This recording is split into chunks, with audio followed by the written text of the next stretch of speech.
मुसलमान कम से कम एक इलेक्शन से हट जाए। मुसलमानों के इलेक्शन से हट जाने का मतलब? ना इलेक्शन लड़ो ना वोट दो, एक इलेक्शन बस, औकात पता लग जाए। लोग बड़े खुश हैं, मुसलमानों पे सितम ढा के इलेक्शन जीत रहे हैं, लेकिन हमारे हिंदू भाइयों की समझ में नहीं आ रहा कि उनकी जितनी भी एजेंसीज हैं वो खत्म हो रही हैं। किसी पार्टी में कोई मुसलमान इस काबिल नहीं है कि वो अपना एक वोट भी, टिकट भी किसी को दिला सके। अगला इलेक्शन यूपी का सबसे अहम माना जा रहा है, पंजाब में भी इलेक्शन होना है, तो आपको क्या लगता है कि बंगाल वाला तरीका इधर भी अपनाया जाएगा? सुप्रीम कोर्ट ये कह रहा है कि कोई बात नहीं, अगली बार दे दीजिएगा अगर आप जिंदा रह गए। सुप्रीम कोर्ट को ये समझ नहीं आ रहा कि ये हो क्या रहा है। जनता है वो तय करती थी कि उसका लीडर कौन होगा, अब इलेक्शन कमीशन तय करता है कि वोटर कौन होगा। ममता बनर्जी तो बहुत बहादुर लेडी कहलाती है, सीधे चैलेंज करती है, राहुल गांधी यात्रा करते रहे हैं। ममता बनर्जी अब ये कह रही हैं कि भाई सब मिल के लड़ो। ये बात पहले समझ में नहीं आई थी। हमारे हरियाणा में कितने लोग लिंच हुए, एक लीडर भी वहाँ नहीं गया। और किसी समाज में एक इंसान दूसरे इंसान से नफरत करने लगे तो वो समाज खत्म हो जाता है, वो मुल्क बचता नहीं। टाइम्स में खुशामदीद, मैं हूं शम्स तबरेज़ कासमी और मेरे साथ मौजूद हैं मारूफ दानिश्वर और IMCR के चेयरमैन जनाब मोहम्मद अदीब साहब। अदीब साहब, 5 राज्यों का जो रिज़ल्ट आया है, ख़ास तौर पर बंगाल का रिज़ल्ट आया है, उस पर क्या कहेंगे आप? जो रिज़ल्ट आया सही आया है? ये जो अभी इलेक्शन हुए हैं, ख़ास तौर से ये कोई पार्टी नहीं जीती, इलेक्शन कमीशन जीता है। मैं उसको मोदी कमीशन कहता हूँ, दुनिया उसे इलेक्शन कमीशन कहती है। उन्होंने महाराष्ट्र में वोट बढ़ा के इलेक्शन जिता दिया, हरियाणा में वोट बढ़ा के इलेक्शन जिता दिया, और बंगाल में वोट काट कर पूरी डकैती करके इलेक्शन जिता दिया। अगर आप इसको इलेक्शन कहते हैं तो मैं तो इसको मानने को तैयार नहीं हूँ। 27 लाख लोग बैठे रह गए और सुप्रीम कोर्ट ये कह रहा है कि कोई बात नहीं, अगली बार दे दीजिएगा अगर आप ज़िंदा रह गए। इस मुल्क में मजाक हो रहा है। आप फौज लगा रहे हैं, सेंट्रल फोर्सेस को लगा रहे हैं, ये कत्ल हुआ है, डकैती पड़ी है। और अभी भी अगर लोग ये समझते हैं कि कोई आदमी बीजेपी को इलेक्शन में हरा पाएगा तो वो नामुमकिनात में से है। इसलिए कि जिस तरह से बिलिटेंट जो जुल्म किया है और जो बेईमानियाँ की हैं इलेक्शन कमीशन ने, कि गिन गिन के नाम काट दिए गए।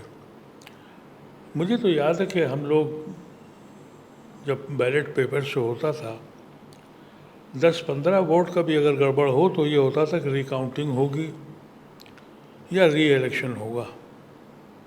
यहाँ 27 लाख वोट काट कर जश्न मना रहे हैं। और सबसे बड़ी बात ये भी हुई है कि सिर्फ इलेक्शन कमीशन ही का रोल नहीं है, योगी और प्राइम मिनिस्टर और मोदी और उनकी जो टीम है उसने जो नफ़रत फैलाई है और मुसलमानों से नफ़रत का जो एक तड़का है वो भी काम करता है। कम्युनल ग्राउंड पर ये इलेक्शन भी किया गया। जो जमहूरी हुकूमत में, जो सेकुलर हुकूमत कहती है, जहाँ उसकी कोई गुंजाइश ही नहीं है, वहाँ खुलेआम इलेक्शन इसी बात पर हो रहा है।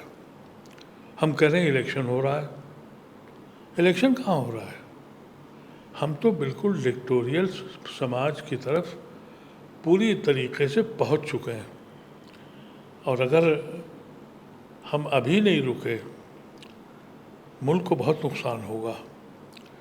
लोग बड़े खुश हैं, मुसलमानों पे सितम ढा के इलेक्शन जीत रहे हैं, लेकिन हमारे हिंदू भाइयों की समझ में नहीं आ रहा है कि उनकी जितनी भी एजेंसीज हैं वो ख़त्म हो रही हैं। इलेक्शन कमीशन ख़त्म हो चुका है। ID हो, IB हो, जितने इंस्टीट्यूशंस हैं, कॉन्स्टिट्यूशनल इंस्टीट्यूशंस हैं, वो धीरे धीरे करके सब ख़त्म हो गए। लोग इसी में मस्त रहे कि मियाँ को ठीक कर रहे हैं मोदी साहब। उन्हें ये अंदाज़ा ही नहीं हो रहा कि इस मुल्क के साथ हो क्या रहा है। अरे तुम हमें अगर बर्बाद कर रहे हो तो अपने मुल्क की जड़ें खोद रहे हो। जमहूरियत के को बिल्कुल ख़त्म कर दिया सिर्फ इस बुनियाद पर। दुनिया में कहीं ऐसा इलेक्शन नहीं होता है। हाँ, ऐसी जगह होता है जहाँ डिक्टोरियल हुकूमत है, जहाँ बादशाहत है कि कह दिया कि भाई इतने वोट हमें पड़ गए। 93%, 94% वोट मुमकिन है, लेकिन कहा कि पड़ गए। मैं तो इस इलेक्शन के बाद मेरा अब यकीन हो गया कि कोई पार्टी हो और किसी सूबे का इलेक्शन हो, आप नहीं हरा सकते हैं।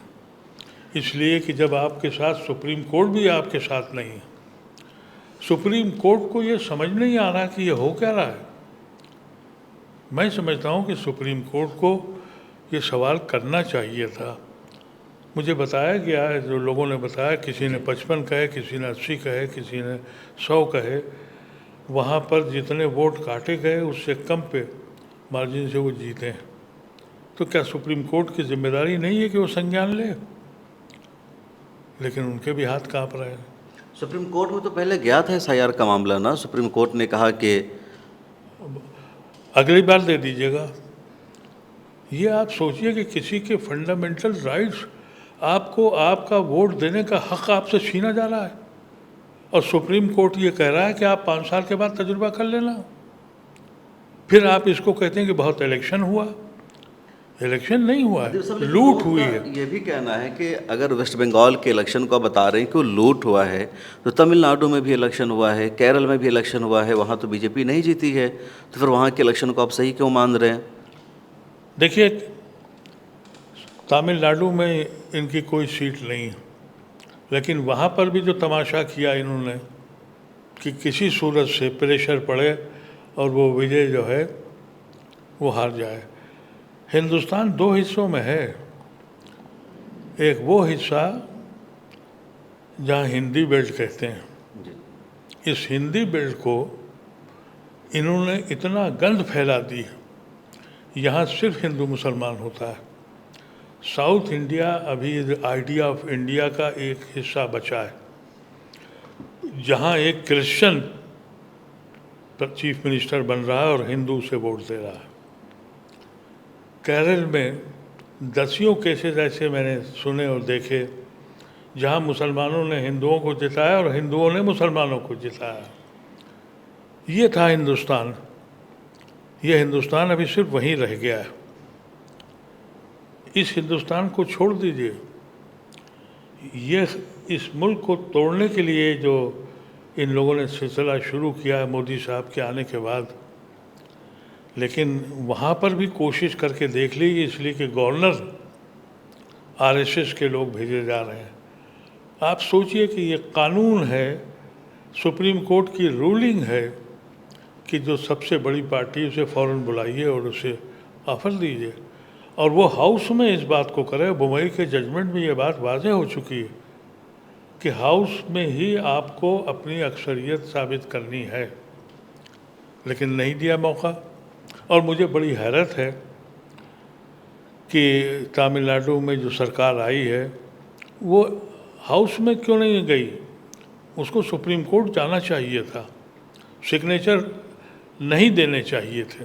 सुप्रीम कोर्ट में तो पिटीशन दायर की विजय की तरफ से। हाँ, इंतज़ार करना चाहिए था। उनको सबक सिखाना चाहिए था कि तुम अनकॉन्स्टिट्यूशनल हरकत कर रहे हो और तुम उसमें कैसे शरीक हो गए। मेरी अगर सोच होती तो मैं तो यही राय देता कि आप बिल्कुल सिग्नेचर करके मत दें। आप कह दें कि मेरे हाँ ये सबसे बड़ी पार्टी है और मैं हाउस में प्रूफ करूँगा। हाउस में प्रूफ करते, लेकिन उन्होंने नहीं किया ऐसा। ये भी मेरी नज़र में बहुत गलत काम किया उन्होंने। आप शह दे रहे हैं, जो लोग कॉन्स्टिट्यूशन का मजाक उड़ा रहे हैं, आप उनके आगे सरेंडर कर रहे हैं। क्यों किया सरेंडर आपने? अब रहा जिन स्टेट में यहाँ नहीं है ये, अब देखिए कितने दिन तक वहाँ चलने देंगे। ये पैर पकड़ के इन्होंने जो अंजाम बाल ठाकरे की पार्टी का किया, शरद पवार की पार्टी का किया, वो अंजाम वो वहाँ भी करेंगे। इसलिए कि सिर्फ और सिर्फ इस मुल्क में क़ुव्वत हासिल करना उनके पास है। अफसोस ये है कि ये क़ुव्वत जो इनको मिल रही है वो मुस्लिम दुश्मनी से मिल रही है। और जब किसी मुल्क में और किसी समाज में एक इंसान दूसरे इंसान से नफ़रत करने लगे तो वो समाज ख़त्म हो जाता है, वो मुल्क बचता नहीं है। और हम उसकी तरफ चले गए। और जो लोग इनको सपोर्ट कर रहे हैं सिर्फ इस बुनियाद पर कि मियाँ को ठीक कर रहे हैं अमित शाह और मोदी, हकीकत में वो अपने मुल्क की जड़ों को खोद रहे हैं। कॉन्स्टिट्यूशनल जितनी अथॉरिटीज़ हैं सब पे उनका धीरे धीरे कब्ज़ा हो गया। अगर मियाँ ना होते तो एक अथॉरिटी पे भी लोग सड़क पे आते। यहाँ सिर्फ एक गुंजाइश बची है कि आपको सड़क पे आना पड़ेगा। और वो आने के लिए न हमारे पास गांधी हैं न जयप्रकाश हैं, कोई ऐसी शख्सियत है नहीं जिसके साथ लोग जुड़ सकें। ममता बनर्जी तो बहुत बहादुर लेडी कहलाती है, सीधे चैलेंज करती है। राहुल गांधी यात्रा करते रहे हैं। ममता बनर्जी यकीनी तौर पर बहुत बहादुर लेडी हैं, लेकिन उनकी मिस्टेक्स हैं। जब ये अलायंस बना 22 पार्टी का, वो उसमें शामिल नहीं। 2024 के इलेक्शन में। हाँ, और मुश्किल ये हो गई कि हर पॉलिटिकल पार्टी जो रीजनल पार्टीज़ हैं जी, वो सिर्फ इस चक्कर में है कि हम किसी सूरत से बड़े हो जाएं। किसी को इस मुल्क से मोहब्बत नहीं रही है। अगर इस मुल्क से मोहब्बत होती तो वो अपने इख्तलाफात छोड़ के पहले इस तूफ़ान से और इस नफ़रत की आंधियों को रोकते। लेकिन जब इलेक्शन आता है तो 2 और 4 सीटों के लिए अपना अलग कर लेते हैं। ममता बनर्जी अगर चाहती, अगर ये तकरीबन 300 के करीब सीटें हैं वहाँ पे महाराष्ट्र बंगाल में। जी 294 है जी 294। हाँ, वही 300 के करीब है। बिल्कुल। अगर 25-30 सीटें वो कांग्रेस और लेफ़्ट को दे देते हैं तो 10% वोट बढ़ जाता। 7% से वो हारे। 7% वोट उनका काटा गया। 9 लाख वोट जोड़े गए। 9 लाख वोट किसके थे ये भी नहीं पता। जी। और इनको ये भी मालूम था कि ममता बनर्जी एक वो औरत है जो ज़मीन पे उतरी हुई औरत है, जो सड़क पे चलती है। और बंगाली मिजाज भी यही है कि वो आसानी से सरेंडर नहीं करते हैं। इसलिए उन्होंने 2 महीने के लिए सेंट्रल फोर्सेस लगा दी कि मारो इनको। सब चीज़ें प्लान करके इलेक्शन कमीशन को जब अपॉइंट किया इनको, तो सबसे पहले उनको ये एक कानून ये भी पास कर दिया कि इनके ऊपर कोई मुकदमा नहीं हो सकता। यानी प्रेसिडेंट ऑफ इंडिया हो गई है, प्राइम मिनिस्टर पे मुकदमा हो सकता है, लेकिन इलेक्शन कमिश्नर के ऊपर मुकदमा नहीं हो सकता। प्रोटेक्ट कर दिया, अब जाओ डकैती मारो, तुम्हारे ऊपर कुछ नहीं होगा। हर चीज़ प्लान करके उनकी नज़र में बंगाल इसलिए था, इसका दर्द वो हमारे वाजपेयी जी ने भी एक बार जाहिर किया था जी। कि श्यामा प्रसाद मुखर्जी हमारे बंगाल के बानी थे इस पार्टी के। उनके स्टेट में हम अब तक नहीं आ पाए और इसीलिए उन्होंने ममता बनर्जी के साथ हुकूमत बनाई थी। तो ये जो ख्वाब था इनका कि बंगाल पे हमारा कब्ज़ा नहीं हुआ है, और वो कब्ज़ा उन्होंने किया है, लेकिन जायज़ नहीं, सब नाजायज़ तरीक़े से डकैती मार के किया है। और हिंदुस्तान की आवाम खामोश है। इससे ज़्यादा दर्दनाक बात क्या होगी। अच्छा अदीब साहब, वेस्ट बंगाल में बीजेपी ने चुनाव जीतने के लिए कई सारी कोशिशें की, जैसे SIR हुआ, उसके बाद CRPF को लगाया गया, यूपी से बिहार से अधिकारियों को भेजा गया। उसके अलावा इलेक्शन से पहले हुमायूं कबीर ने आकर के अपनी पार्टी बनाई, बाबरी मस्जिद बनाने का ऐलान किया गया। तो सबसे बड़ा रोल कौन सा था बीजेपी की सरकार बनने में वेस्ट बंगाल में इन सब में? SIR बिल्कुल। SIR तो उन्होंने टारगेट करके, हर आदमी को मालूम है, जो सियासत में है उसको मालूम है किस मोहल्ले में माहौल किसका है। हर आदमी जानता है कि ये घर कांग्रेस का है, ये बीजेपी का है, ये समाजवादी का है। हम भी जानते हैं, दुनिया जानती है। उन्हीं के वोट क्यों कटे? ये कहते हैं कि साहब हमने तो ऐसे ही कर दिए। अब भाई जिसके पास पासपोर्ट है, जी सुप्रीम कोर्ट ये कह रहा है कि तुम्हारे पास आधार कार्ड है, पासपोर्ट है, तुम वोटर हो। उनके पास आधार कार्ड भी थे, उनके पास पासपोर्ट भी थे, वो 2003 के इलेक्शन के रोल में भी मौजूद थे, 19 में भी मौजूद थे, फिर भी कह दिया कि नहीं, काट दिया। अब एलिजिबल नहीं और है। सुप्रीम कोर्ट कह रहा है कि आप कोई बात नहीं है, अगले अगले में दे देना अगर जिंदा रह गए। ये मजाक हो गया इस मुल्क का। सुप्रीम कोर्ट के जुमला के अगली मर्तबा दे देना क्या कहलाता है? अपना सारा भरम ख़त्म हो गया सुप्रीम कोर्ट का। देखिए, इंसाफ के माने वो हैं जिसको दिल कबूल कर ले। जी हमसे कहा जाएगा, हम कह देंगे कि हमें बड़ा कोर्ट पे बड़ा भरोसा है, नहीं तो हमें जेल भेज देंगे, हम कह दें नहीं है। लेकिन दिल तो नहीं मानता, दिल गवाही नहीं देता है कि इस मुल्क में अब कोई इंसाफ की जगह रह गई है। सारा वक़ार गिर गया है सुप्रीम कोर्ट का और हाई कोर्ट का।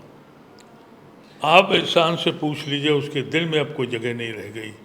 पहले यही था कि हम अदालत जाएंगे, नीचे की अदालत पे भी लोगों को भरोसा था, वो बहुत पहले ख़त्म हो गया। लेकिन बड़ी अदालतों में तो भरोसा था, लेकिन धीरे धीरे करके अब वो भरोसा ख़त्म हो गया। अच्छा, इलेक्शन का जो माहौल है अब 20 वर्सेस 80% बना दिया गया कि जो हिंदू है पूरा बीजेपी के साथ है, बीजेपी के अलावा जितनी पार्टी है वो मुस्लिम पार्टी है। पहले अब तक तो मुस्लिम लीग, यूडीएफ और एआईएमआईएम, एसडीपीआई को कहा जाता है कि मुस्लिम की पार्टी है, लेकिन अब कांग्रेस, टीएमसी और इस तरह की जितनी पार्टी है, एसपी है, सब उसी खाते में आ गई है कि मुस्लिम पार्टी है, और रिज़ल्ट भी कुछ ऐसा ही बता रहा है। तो अब अपोजिशन की क्या पॉलिसी होनी चाहिए, मुसलमानों को क्या करना चाहिए, क्योंकि मुसलमानों के ख़िलाफ़ एक तरफा तौर पर सबसे ज़्यादा माहौल बनाया जा रहा है। हम ही जिता रहे हैं उनको। अब जो माहौल है, जी मुसलमान कैटलिस्ट है कि साहब ये घुसपैठिए हैं। बिहार में भी घुसपैठिए थे, जी कोई एक घुसपैठिया नहीं सामने पेश किया। बंगाल में सब घुसपैठिए थे, कोई एक घुसपैठिया पर पेश नहीं किया। मैं तो काफ़ी दिन पहले एक बात कही थी, जब मैंने ये देखा कि ये मुल्क में लोग, फैक्ट्रियां बंद हो जाएं, मज़दूर मर जाए, किसान मर जाए, नौजवान को नौकरी ना मिले, सब तबाह हो जाए, लेकिन मियाँ को जो ठीक करेगा वो जीतेगा। तो मैंने एक आवाज़ लगाई थी कि मुसलमान कम से कम एक इलेक्शन से हट जाए, फिर तो रोज़ी रोटी पे लड़ाई होगी, हिंदू मुसलमान पे नहीं होगी। लेकिन मुसलमानों ने हमें बहुत बुरा भला कहा। मुसलमानों के इलेक्शन से हट जाने का मतलब? भाई वोट ही मत दो, अब किसको गाली दोगे? किसी के साथ है नहीं, बताना किसी ही को नहीं, ना इलेक्शन लड़ो ना वोट दो, एक इलेक्शन बस, औकात पता लग जाएगी। और क्या तरीक़ा है मुझे बताइए? सब तो अपना लिया अपने मुसलमान ने। जी कांग्रेस के साथ गया, वीपी सिंह के साथ गया, बहुगुणा के साथ गया, मुलायम सिंह के साथ गया, लालू के साथ गया, सब जगह घूमता फिर रहा है। हर जगह उसकी हैसियत क्या है? ज़ीरो। किसी पार्टी में कोई मुसलमान इस काबिल नहीं है कि वो अपना एक वोट भी, टिकट भी किसी को दिला सके। कोई एक मुसलमान फेस नहीं है किसी पार्टी में। ये 22 पार्टियों का अलायंस बना, जी इसमें कोई मुसलमान है? नहीं तो क्या मतलब है भाई? तुम्हारी हैसियत ही कुछ नहीं है। एक तजुर्बा करके ये भी देख लो कि जाओ तुम्हारा मुल्क है, तुम संभालो, देखते हैं फिर किस पे लड़ाई होगी। फिर तो ये होगी तो रोज़ी है, रोटी है, नौकरी है, इस पे लड़ाई होगी। और वहाँ बीजेपी 100 भी नहीं पहुँचेगी पार्लियामेंट में। ये बात आप यकीन के साथ कर लें, क्योंकि इनके जो कारनामे हैं, कोई कारनामा नहीं है। कोई इंस्टीट्यूट नहीं खोला, कोई इंजीनियरिंग कॉलेज, कोई मेडिकल कॉलेज, कोई रिसर्च सेंटर, कुछ नहीं किया आज तक 12 साल में। ये जो कुछ मिला है वो नेहरू से लेकर और कांग्रेस के दूसरे लीडरों ने किया। लेकिन सिर्फ और सिर्फ मियाँ मियाँ करके बंदूकें दिखा रहे हैं। सुप्रीम कोर्ट मानता नहीं है। हमने खुद PIL फाइल किया IMCR की तरफ से। उन्होंने कहा कि नहीं, प्राइम मिनिस्टर का एडवाइज़र ये कह रहा है ओपनली। हम पे बड़ा सितम हुआ क्योंकि हम बड़े कमज़ोर थे, हमारे ऊपर बहुत जुल्म ढाए गए मुसलमानों के ज़रिए। अब हम मजबूत हो गए हैं, बदला लेने का वक्त आ गया है। और कहता है अपनी कौम से, और वो जो गुंडे हैं हिंदू परिषद और बजरंग दल के, कि अभी तक तुम्हारा खून गर्म क्यों नहीं होता। हम सुप्रीम कोर्ट गए, हमने कहा ये government of India prime minister का एडवाइज़र बोल रहा है जो ओथ लेके यहाँ बैठा है। सुप्रीम कोर्ट ने सुनवाई नहीं की, उनका नाम हटा दीजिए, नाम हटा दीजिए तब सुनेंगे। तो अब एक ही चारा है मेरी समझ से, मुझे कोई दीवाना कहे, मैं रहूं या न रहूं, आपके नाम तो वैसे ही काटे जा रहे हैं जी। एक बार खुद से सेक्रीफाइस कर लो, मत दो दिलचस्पी, फिर आप देखिए तमाशा। लेकिन जिन लोगों को कुछ नहीं है ज़िंदगी में करने को, जी। इलेक्शन के वक्त कोई घोड़ा गाड़ी मिल जाती, कुछ पैसे मिल जाते हैं, और दुनिया में जिसने कोई काम नहीं किया वो सियासत में कुछ कमाने के धंधे में लग गया, वो मजाक उड़ा रहा है। मुसलमानों के पास सिर्फ एक तजुर्बा करके देख लें, एक इलेक्शन का, कि भाई हमारा नाम मत काटो, हम खुद ही नहीं लड़ रहे हैं, हमें वोट ही नहीं डालेंगे, फिर किस पे लड़ाई होगी। शम साहब, ये बहुत संजीदगी से ये बात मैंने करी थी जी। और मेरे ऊपर मजाक उड़ा था। और कुलदीप नैय्यर साहब, उन्होंने मुझे फ़ोन करके कहा था ख़बरदार ऐसी बातें मत करा करो। कब की बात है ये कई साल पहले जब कुलदीप साहब बीमार थे, आखिरी वक्त था, 2016 तो मैंने ये बात अपने अलीगढ़ वालों के बीच में कही थी। वो छप गई और वो कहीं मैगज़ीन में आई। कुलदीप नैय्यर साहब ने मुझे फ़ोन करके कहा ऐसी बातें मत किया करो, मुल्क तबाह हो जाएगा। तो मैंने कहा साहब, मैं तो एक मामूली आदमी हूँ, मेरे पीछे तो 4 लोग भी नहीं हैं, लेकिन मैं सोचता हूँ कि और सल्यूशन क्या है। कोई पार्टी छोड़ी हमने जिसके पास नहीं गए? कोई ऐसी पार्टी है जिसकी हमने जूती नहीं उठाई? कहीं हमें हिस्सेदारी मिली सिवाय ताबेदारी के? चलो वो भी बर्दाश्त था, लेकिन अब तो हम इस मुल्क के विलेन हैं, हम देशद्रोही हैं, हम गुनहगार हैं, इस मुल्क की बर्बादी के बायस हैं। हट जाओ भाई। फिर किसको गाली देंगे शाह, और किसको गाली देंगे मोदी, और किसको कहेंगे योगी? भाई तुम्हारी दुनिया, तुम बसाओ अपनी दुनिया, फिर हम देखें कैसे चलता है ये मुल्क। मेरी समझ यही है, और कोई तरीक़ा नहीं। पॉलिटिकल पार्टीज़ को आज तक समझ में नहीं आया कि तुम अकेले नहीं लड़ सकते हो, सेक्रीफाइस करो अपनी पार्टी के लिए। बिहार में यही किया, बंगाल में यही किया। तो अब बंगाल के बाद किसका नंबर है, क्योंकि अगला इलेक्शन यूपी का सबसे अहम माना जा रहा है, पंजाब में भी इलेक्शन होना है, तो आपको क्या लगता है कि बंगाल वाला तरीक़ा इधर भी अपनाया जाएगा? देखिए, यूपी में तो योगी भी मौजूद हैं, और मैं आपसे सच कह रहा हूँ, पहले एक छोटा सा तबका था जब हम मुल्क आज़ाद हुआ, RSS और हिंदू महासभा का एक छोटा सा ग्रुप था जिसने हमें एक्सेप्ट नहीं किया था। जी। अब वो बहुत बड़ा ग्रुप है, वो हमें एक्सेप्ट ही नहीं करता है, हमें मानने को तैयार नहीं है। और यूपी में ये आग बहुत तेज़ी से फैली हुई है, और वहाँ भी यही होगा। आपको पता है कि रामपुर ऐसी कॉन्स्टिट्यूंसी में आज़म खां को कि कॉन्स्टिट्यूंसी में वोट नहीं डालने दिया पुलिस ने, सबने देखा। तो काहे बेचैन हो रहे हो भाई? वहाँ भी बीजेपी पहुँच गई। मैं तो नहीं समझता कि अब कोई आदमी कोई इलेक्शन जीत पाएगा, क्योंकि अब तो बिल्कुल नंगा नाच है। अब SIR के नाम से उन्होंने बिल्कुल तय कर दिया है।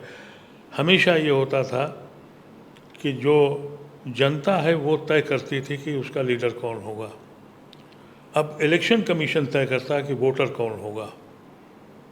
सिनारियो पूरा बदल चुका है। अब इलेक्शन कमीशन तय करेगा कि आप वोटर हैं या नहीं। हम जिसको चाहेंगे उसको जिताएंगे। तो मुबारकबाद के मुस्तहक इलेक्शन कमीशन है, उसने हैट्रिक मारी है महाराष्ट्र में, हरियाणा में और बंगाल में तो डकैती मार दी। उन्हीं को आप मुबारकबाद दे सकते हैं। ममता बनर्जी अब ये कह रही हैं कि भाई सब मिल के लड़ो। ये बात पहले समझ में नहीं आई थी। यही इन लोगों के मसले हैं। पहले पार्टी है फिर मुल्क है, और मुसलमानों के लिए पहले मुल्क है फिर पार्टी। मुसलमान ने जिस पार्टी का भी झंडा उठाया उसके खुलूस के साथ काम किया। उसने कभी भी, मुस्लिम पार्टियां इतनी बनी, 2% 3% से ज़्यादा मुसलमानों ने मुस्लिम पार्टी को वोट नहीं दिया, और उन्होंने हमेशा सेकुलर पार्टियों को वोट दिया। अभी तो असम में पूरा जो मुस्लिम वोट था पूरा कांग्रेस को चला गया। बदरुद्दीन साहब की जितनी सीटें थी कांग्रेस को वहाँ मुसलमानों ने वोट किया, 2 सीट उनको मिली। मैं आपसे यही अर्ज़ कर रहा हूँ, यही अर्ज़ कर रहा हूँ, मुसलमान ने कभी भी, हम यूपी में जो आज़ाद हिंदुस्तान में जो सबसे बड़ा मुस्लिम पहला लीडर आया जिसने दलित मुस्लिम का नारा लगाया, डॉक्टर फरीदी मरहूम जी, और उनके मरासिम सबसे थे, नॉन कम्युनल आदमी थे, और उनको 3% से ज़्यादा वोट नहीं मिला कभी। असदुद्दीन ओवैसी पूरी जगह मीडिया के सपोर्ट के साथ हैं, उस सपोर्ट फरीदी को नहीं था। असदुद्दीन ओवैसी को पूरा सपोर्ट है मीडिया का। उसके बावजूद आप देख लें कि कैसे सीटें जीत पाते हैं। 2 जीतते हैं, 10 हरवा देते हैं। वो गलत भी नहीं है, फ्रस्ट्रेशन है उनका, मुसलमानों का फ्रस्ट्रेशन है। मैं कहता हूँ कि एक फ्रस्ट्रेशन में अगर तुम एक इलेक्शन छोड़ दो, सिर्फ ऐलान कर दो, तो फिर देखिए आप तमाशा, क्योंकि अदरवाइज़ हम विलन हैं। चाणक्य ने ये बात कही थी, जो इनके आइडियलॉग हैं, कि अगर अपना सरकार तुम्हें हुकूमत चलानी है और ऐब छुपाना है तो एक दुश्मन क्रिएट कर दो। तो बड़ी खूबसूरती से एक दुश्मन क्रिएट हो गया, वो मुसलमान है। और अब उस दुश्मन को दिखाकर ये 12 साल से हाकिम वक्त हैं, और अभी कितने आगे जाएंगे, क्योंकि उसका जो रिपरकेशन हो रहा है, नौजवान उसके दिल में नफ़रत फैल गई। उसे कुछ नहीं मालूम है, उसको पढ़ाया ही गया है, नई तारीख लिखी जा रही है, सड़कों के नाम बदले जा रहे हैं, यही तो हो रहा है जी। जब हम नहीं होंगे तो मुद्दा क्या होगा? इस पे सोचना चाहिए। मैं तो आपके व्यूवर से कहना चाहता हूँ, आप सोचिए इसके ऊपर, कोई और सलूशन है तो वो बताइए। अब किसके साथ जाएंगे आप? कोई पार्टी आपके साथ खड़े होने को तैयार इसलिए नहीं है कि उसको यह अपीजमेंट का ख़तरा हो गया, कि उसको जो नारा लगा दिया कि अपीजमेंट होगा जी। और कांग्रेस अपीजमेंट कर रही है और अखिलेश अपीजमेंट कर रहे हैं, वो नतीजा के डरे हुए हैं। हमारे हरियाणा में कितने लोग लिंच हुए, एक लीडर भी वहाँ नहीं गया। हमारी ये हैसियत है, दलित अगर लिंच हो जाए और दलित को बेंत पड़ जाए तो हर पार्टी जाएगी, आपके लिए कोई नहीं आएगा। आपकी मस्जिदों के अंदर जाकर, अभी मैंने आज ही एक वीडियो देखा कि बंगाल में मस्जिद के अंदर म्यूज़िक बजाना शुरू कर दी, ड्रम बजा रहे हैं वहाँ कि नमाज ना होने पाए। कोई पूछ रहा है? यानी ये हालत कर दी है नौजवानों की। मुल्क बहुत बहुत बुरी हालत में है। इतनी इकनॉमिक क्राइसिस आने वाली है। अब पेट्रोल के दाम कहाँ जाएंगे, गरानी कहाँ जाएगी, वो सब मियाँ पे आएगी। अब मियाँओं की मस्जिदों पे जाएगी, उनके कब्रिस्तानों पे जाएगी, उनके ऊपर सारा मसला इसी पे बहस होगी। लोग इस गुफ्तगू में आएंगे नहीं कि भाई खाने को मुश्किल हो गई है, नौकरी नहीं है, लेकिन मियाँ को ठीक कर रहे हैं इसलिए जिंदाबाद। एक तो तजुर्बा करो, इलेक्शन का बायकॉट करो। बिल्कुल बिल्कुल, ना हम लड़ेंगे ना हम बोलेंगे। दुनिया भी देख लीजिए कि ये मुल्क हकीकत में न सेकुलर रहा है और ना डेमोक्रेटिक रहा है। ये ख़त्म हो चुका है। अब सिर्फ किताब पे आने का मसला है, कागज़ पे आ जाए। ये डेमोक्रेसी है कि इलेक्शन कमीशन में जो नेचुरल न्यूट्रल एम्पायर था चीफ जस्टिस, उसको हटा दिया। अब मोदी और शाह मेंबर हैं, तो कमीशन उनका है या गवर्नमेंट ऑफ इंडिया का है? आपने खुद ही अपना कमीशन बनाया और उस कमीशन को ये कह दिया कि तुम्हारे खिलाफ कोई एक्शन नहीं होगा, मुकदमा भी नहीं हो सकता, जाओ लूट मार करो। हो रही लूट मार और लोग बोल नहीं रहे क्योंकि मियाँ को देखना है। मियाँ को तो सबक दे रहे हैं ना मोदी, इसी बात पे खुशी हो रही है। तो बिल्कुल, बहुत शुक्रिया मोहम्मद अदीब साहब। आप राज्यसभा के साबिक एमपी है और तमाम मुद्दों पर खुलकर बातचीत हुई। ख़ासतौर पर मोहम्मद अदीब साहब ने एक मशवरा दिया है कि मुसलमानों को विलन बनाकर बीजेपी लगातार चुनाव जीत रही है और कोई मुद्दा नहीं, सिर्फ मुसलमान मुद्दा है। तो एक मर्तबा मुसलमानों को ही पूरे इलेक्शन के प्रोसेस से अपने आप को अलग कर लेना चाहिए। ना तो मुसलमानों के नाम पर किसी पॉलिटिकल पार्टी को चुनाव लड़ना चाहिए, ना मुसलमानों को हिस्सेदार बनना चाहिए। एक इलेक्शन में फैसला हो जाएगा कि फिर बीजेपी 100 सीट भी जीत पाती है या नहीं जीत पाती है, क्योंकि लगातार देखा जा रहा है हर एक इलेक्शन में मुद्दा मुसलमान होता है। यूपी का इलेक्शन हो, बिहार का हो, बंगाल का हो, घुसपैठिया और अलग अलग नारे दिए जाते हैं। आपकी क्या राय है कमेंट सेक्शन में लिखिए। अदीब साहब किस राय से आप इत्तेफाक करते हैं या नहीं करते हैं? आपसे गुजारिश है मिला टाइम्स की मेंबरशिप ले लीजिए, डिस्क्रिप्शन में लिंक मौजूद है।